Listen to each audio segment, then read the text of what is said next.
So many of you have sent me thousands of questions about stimulus and about the 2020 tax season and what you're going to do to file. Joining me to talk about it, Raphael Tolino with the IRS. Raphael, first of all, thank you for doing this. I appreciate it, and I know all of these people will appreciate it as well. Glad to, no worries. So question number one, if I had a baby in 2020, do I get a stimulus for my baby? You will, for one, and two, if you qualify. You also get a child tax credit, which is up to $2,000 as well.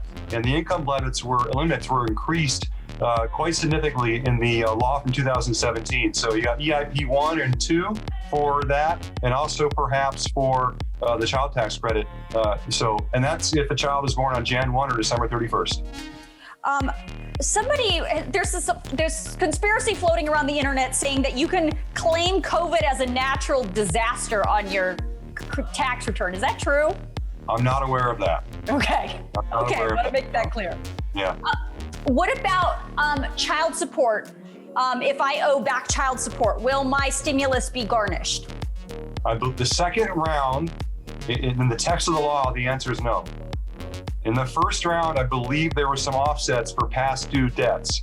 So it depends on which one you're talking about. The CARES Act back in spring or summer of 2020, possibly. The one that we're administering now here in January, as I understand, as I read the text of the law, no withholding for garnishments for that kind of thing. There's a lot of people who have said in this second EIP 2, the second round, the $600 round, that they got their first stimulus just fine, but the second one, not so much. What happened between stimulus 1 and 2? Well, you got to consider the speed and precision.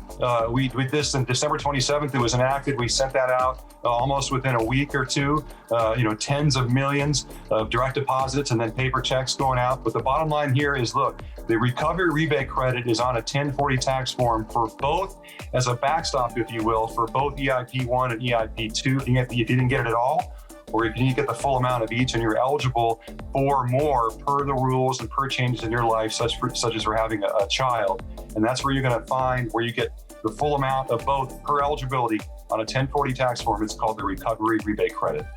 A lot of people are asking me about the child tax credit for 2020. How does that work?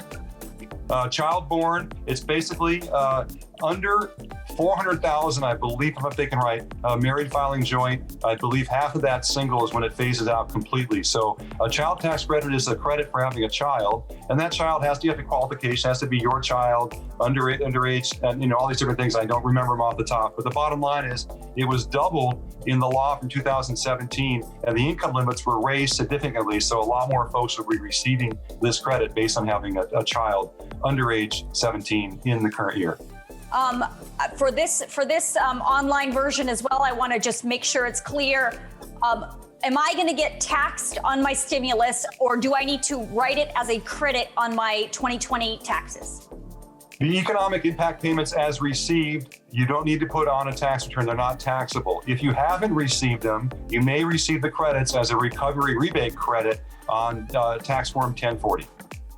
Right. And all of this information, of course, is available on irs.gov. There's a lot of information under the FAQ section, under the newsroom section. If you have any questions, that's where you go. The other question I have for you, Raphael, is anybody picking up the phone at the IRS? Yeah, we're picking up the phone, but the staffing is still limited because of COVID. So as you just said, irs.gov for all the task-based tools. For example, if you want to check the status of your economic impact payment, go to Get My Payment. You have questions. There's lots of questions and answers there that we develop, and they're written so they're easy to understand. And there's dozens of them, dozens and dozens of all these different kinds of things based on the law, based on the legislation, based on the administration of that and a tax filing season. So try irs.gov first. Save yourself some time and frustration. The phones are being answered, but it's limited. You can go get help at an IRS office face to face, but you need to make an appointment. But you might find that the navigation of our site really will save you some time. All right, Raphael Tolino, good to see you. Thank you. Anytime, thank you.